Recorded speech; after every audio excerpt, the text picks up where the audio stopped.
Today, I'm going to show you how to make spaghetti in your Instant Pot. What I love about Instant Pot spaghetti is the process is almost completely hands-off. The spaghetti noodles, water, and sauce cook in your Instant Pot all at the same time, so this dish is ready to serve as soon as your pressure cooking cycle is complete. It's the easiest one-pot meal when you need to get dinner on the table in less than 30 minutes. You can make Instant Pot spaghetti with or without meat, so today I'm going to show you both methods. For a meat sauce, you'll want to cook the ground beef first. Press the saute button, then let the pot heat up to help prevent sticking. Add a drizzle of olive oil to the Instant Pot, then add in the ground beef and any seasonings you like. Stir and break up the meat until it's thoroughly browned and cooked through.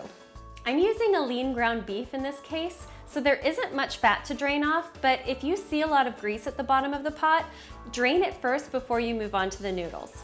It's also essential that you make sure that nothing is stuck to the bottom of your Instant Pot before you add the spaghetti in. So I like to scrape the bottom with a wooden spoon to make sure nothing is stuck, and you can add a splash of water to help with that process. If you prefer to make a vegetarian pasta, you'll skip the meat cooking process altogether and you'll start with the pasta. You can even add some dry red lentils into the pot to add some vegetarian protein as this dish cooks together. It's still the easiest one-pot meal. To cook the spaghetti, break the dry noodles into thirds so that they will easily fit into your Instant Pot. Add them in a crisscross motion so the noodles won't clump together as they cook. With the Instant Pot, you can't stir your noodles the way you could if you were cooking this on the stove, so it's essential that you help to prevent clumping as much as possible. Pour the water over the noodles, then pour the marinara sauce on top of that, covering as much of the noodles as you can. For extra flavor, I like to add a little bit of tomato paste on top.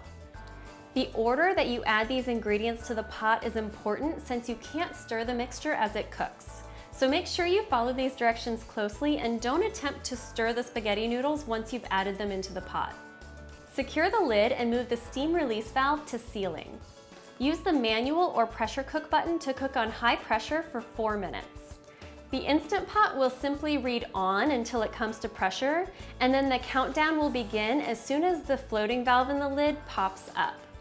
It takes about 10 minutes for the Instant Pot to come to pressure, and it takes another 10 minutes when the cooking cycle is complete for the pressure to release. So make sure you take that time into account when you're planning your dinner. When the cooking cycle is complete, allow the pressure to naturally release for 10 minutes. This lets the pasta finish cooking, and it allows the foam that may have built up during the cooking cycle to settle, so nothing will spew out the top of your lid when you release the pressure later. When 10 minutes have passed, move the steam release valve to venting to release the remaining pressure. When the floating valve drops, it's safe to open the lid.